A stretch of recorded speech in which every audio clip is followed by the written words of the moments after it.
कहानी है दो भाइयों की। रावला कोट में जब फायरिंग हुई, गोली चली और बहुत बुरे हालात हुए, उस वक्त एक नौजवान है, उसे गोली लग गई। उसका भाई रिक्शा ड्राइवर है।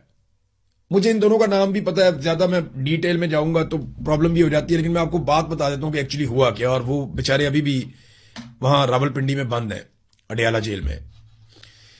एक नौजवान है, उसे गोली लग गई और गोली उसकी बॉडी को क्रॉस कर गई। धड़ पे उसकी गोली लगी और गोली क्रॉस कर गई। तो उन्होंने कहा जी इसको फौरी तौर पे आप यहां से शिफ्ट करें किसी बड़े अस्पताल में। तो आजाद कश्मीर से उसका भाई उसको लेकर यहां इस्लामाबाद रावलपिंडी में आ गया और एक सरकारी अस्पताल के अंदर उसका इलाज शुरू करवाया। वहां पे जनाबे अली पुलिस आती है और आकर उन दोनों भाइयों को गिरफ्तार कर लेती है। एक भाई जख्मी है, दूसरा भाई जो रिक्शा ड्राइवर है वो अपने भाई के साथ आया और उसका कोई ताल्लुक नहीं किसी चीज से। दोनों को गिरफ्तार कर लिया गया। 17-18 दिन हो गए हैं।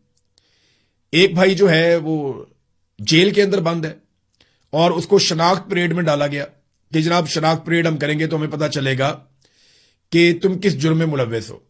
जब 17 दिन के बाद उसकी शनाख्त परेड करवाई गई तो पता चला उसको डाल दिया 26 नवंबर 2024 के मुकदमे में।